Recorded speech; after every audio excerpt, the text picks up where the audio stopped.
young men over here could really use a quick set of advice from you. Okay. Could you guys tell them? Bring it in. Tell Joel what brought you here, his book, and tell about your farm. Well, first, nice to meet you. Nice to meet you. Massive fan. Oh my gosh. So, been binge reading your books for the past couple months. We work on our family's. It's a conventional CAFO dairy farm in northern Michigan. We milk 1,600 head and farm about 3,500 acres to support that dairy farm. Sure. So, obviously, a huge, and I would now argue, negative impact on the land, especially. I mean, not just from reading your book, but Dad telling me years ago that 60 years we haven't been able to raise organic matter on land a single point in 60 years. And just seeing that it's not a sustainable system. So I've heard you've got this question before from people who are in our situation. Obviously, it's easy for me to get out because I have no debt associated, no ownership associated with that system. But for someone like my dad, the reason he grew it from when he was young, from 100 cows to where it is now, was to pass something down to us, right? And it's tough to see that he's reached where he wanted to go, but it's not what he wanted it to be. Sorry. It's all right. And I guess what advice would you give him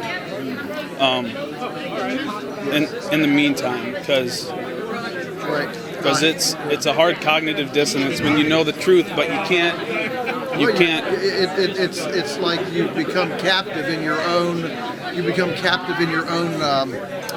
Yes, it's like you become captive in your own squirrel cage. Yeah. In your own treadmill. You've made it yourself. Yeah. And the worst shackles are ones you make for yourself. And so, how old is he?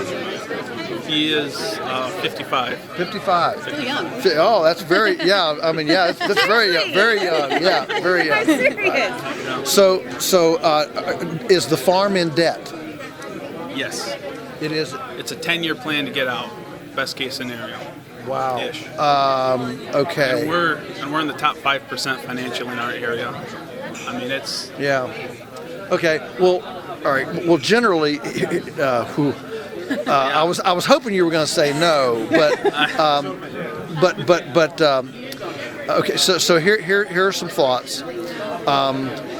First of all, you have to understand that the larger the ship, the harder and longer it is to turn. A lot harder to turn an aircraft carrier than a speedboat. Absolutely. And you've got an aircraft carrier. Yeah. Bless his heart and family, you've built an aircraft carrier that you now maybe you really don't want. Yeah. So just understanding though what you've done and how hard it is to turn is important. So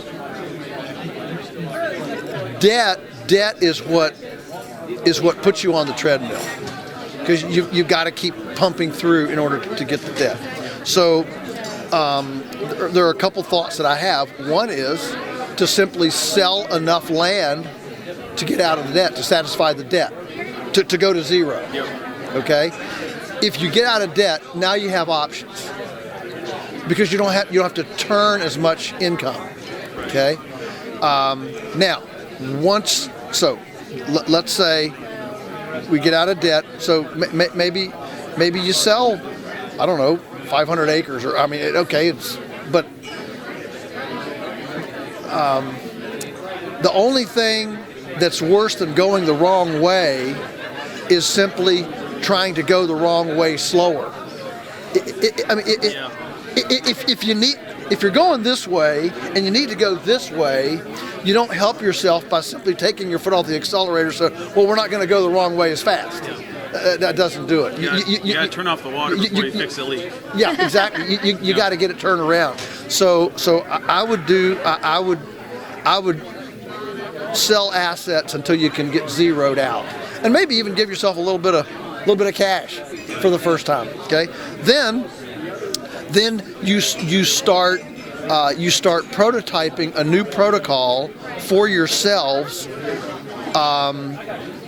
that doesn't go back into enough risk again to sink the ship. So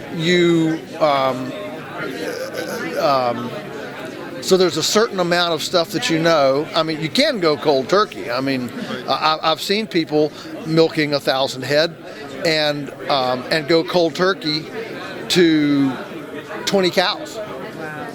Start over. But see, if you're out of debt, then you can start over. One of your biggest weak links right now is the self-confidence that a different approach will actually work. Oh, wow. You're really expert at what you've been doing. And so generally I tell people, designate something, 20 acres, 50 acres, something, okay? And let that be your guinea pig. Don't risk the whole mothership. And you can actually still do that right now. I mean, he's not that old. 55 is not that old. He's so on board. He's set aside almost 80 acres. Okay. We've been doing compost for 2 years now. I mean, he was doing that before we even heard about you. I mean, so we have tractor trailer loads full of, compost that's already up there to start to building that back. Right. Now. So you could plant that in grass, for example. And essentially just designate as a new embryonic prototype, different deal, and maybe you even go to a New Zealand open-faced dairy parlor, seasonal milking with that herd. I don't know, but you just totally break the mold, but you play on this 80 acres. You actually do what right now in your heart you think is perfect on that 80 acres. And if you can pull that off for 2 or 3 years, he's still not 60, and you're certainly not that old. And what you've bought in that time is you haven't jumped off the cliff, but in 2 or 3 years, you'll be able to see the organic matter. You'll have some good protocols in place and practices, but most importantly, you'll convince yourself that you can do this on 100 acres, 150 acres. And that's right now, you're the most important person you have to convince on this. And so you need that experience to be able to build up your confidence, your self-affirmation that we can go forward with this. Okay? That is Awesome. a really great answer. That was excellent. Yeah. That's his brother right there. You couldn't tell. Yeah, no, they look like pretty similar genetics to me. They get some Weston A. Price. Yeah, wow. I was thinking more like, Ohio State University or something. That's what's incredible. Normally, a guy like you would come up and say, I want to do this, but Dad doesn't have a clue and is not interested in this at all. No, And so you already have a 90% chance of success just because you're on the same page. Oh, yeah. That's fantastic. And we're blessed with the opportunity that we have. We have property. We can. Our father has that, and we just, if we wanted to, we have no investment in the farm. Me and Haven and Angel, we could take off and we could do our own thing, and whatever. That'd be fine. But we got, we have the opportunity.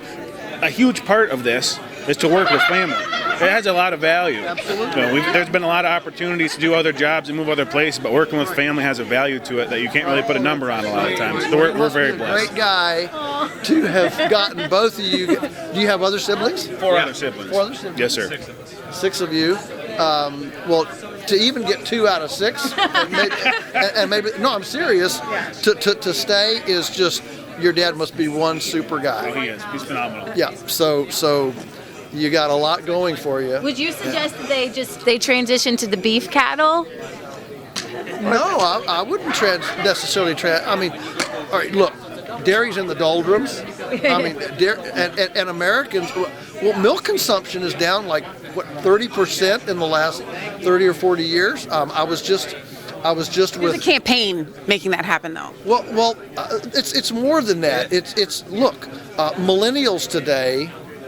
I just heard a wonderful marketing professor from a university in London. We did a conference together in Australia, and he had this great, is one of these little pithy things that you want to remember. So the way I remember stuff is to say it, and then you remember it. He said it used to be people came in and asked, "What's for dinner?" The millennials today say, "What's dinner?" And so what's happened is I was just the dairy farm that we get our herd share from. So we have raw milk's illegal in Virginia, so we have a herd share. Right. Okay. One of your former apprentices. Yes, is that yeah, right? Ben, Yes. that's right, Yeah. that's right. Great, and I would encourage you to come down and visit him. I mean, of all the ones I've seen, he's really doing a pretty decent job. Anyway, he's milking 32 cows, and probably at the end of the year, he's actually showing as much profit maybe as you guys are. I mean, that's possible. Of course, milk's $9 a gallon. But anyway, here's what he was telling me. They've now been at it long enough. They're starting to see some turnover in their herd share people. 5-6 months and these are people that get half a gallon a week.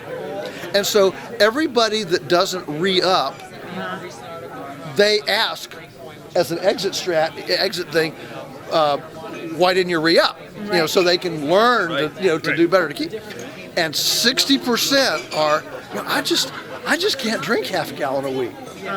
It's just too much. It's the best problem to have.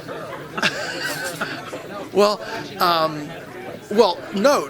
I mean, the people can't use it. The people aren't using the milk. They're not using it, and the reason is because he says, think about it. We don't guzzle milk anymore. I mean, I grew up, man. I drank 4 glasses of milk a day. Right. You drink it like water. That's just the way I grew up. But today, people aren't like that today. Right. They only either use it in coffee, Right. or on cereal for breakfast. Right. And neither one of those uses very much milk. Right. And so what we've got is just a huge shifting. And so what they're doing is they're now, this kind of epiphany went on now as they've had some atrophy, some attrition in their members. They're realizing they need to get heavy into the research and promote milk as an actual curative. Right. You can live on milk for a month. You can do a milk fast, You totally and be can. really healthy. Yeah. Not even drop that much weight. I mean, seriously, because No. it'll keep weight on you. Right, I right, know. right. You live on it, but seriously, I'm a milk girl. I drink it all the time. It's raw. Seriously. Yeah. But the point is to actually see milk as food. Exactly. And I told him something he hadn't heard before, but as he talked, it struck me. Yeah, milk has become a condiment. Yeah. It has. Yeah. It's not a food, and that for those of us that are, if you're going to dairy, you'd better get your customers understanding that milk is food. It's Right. not just condiment. Right. So that's something that you guys have. No, I wouldn't recommend. I wouldn't recommend going to if you like cows, you know a lot about milk. I mean, a lot of what you guys know is not organic, inorganic. I mean, just herdsmanship. Yep. Okay, so I would encourage you to think about, going to a higher butter fat, of course, going grass-based, and then going to cheese, kefir, do some value adding, Yes. and chances are you can milk 200 or 300 head and have a multi-million-dollar business Yeah. with no debt load, and that would be a reason to sell another 20 acres so you could put in a $100,000 cheese facility so you're up and running. I mean, you use that capital to create additional income streams and widen your portfolio so that you're not just in commodity fluid milk. Right. So you're actually in some other things. So great. Thank you so much. Thank you for doing this, by the way, Joel. I honestly didn't know until you got emotional, like at the very beginning, that this was like a big deal. Like I thought we were just coming because we were at your place in 2015, and I just thought it was going to be another one of those. And then everybody's getting emotional, like this is a big deal, and I was like, we're part of a movement. I mean, like it's so encouraging to see you guys. Yes, you can be on Fox News. Yes, you can be on Fox and Friends. Yes, you can be on all the mainstream media. And yes, we can change the world. Like, this is a hopeful conference. We needed some hope. Yeah. Thank you for giving us hope. That's right. Thank you. Thank you for coming, for investing and doing it. Yeah, great. Thanks, Joel. Good. Thank you. Yeah, blessings on you.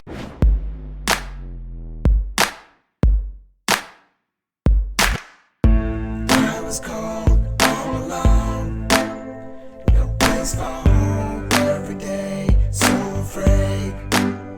But you called my name.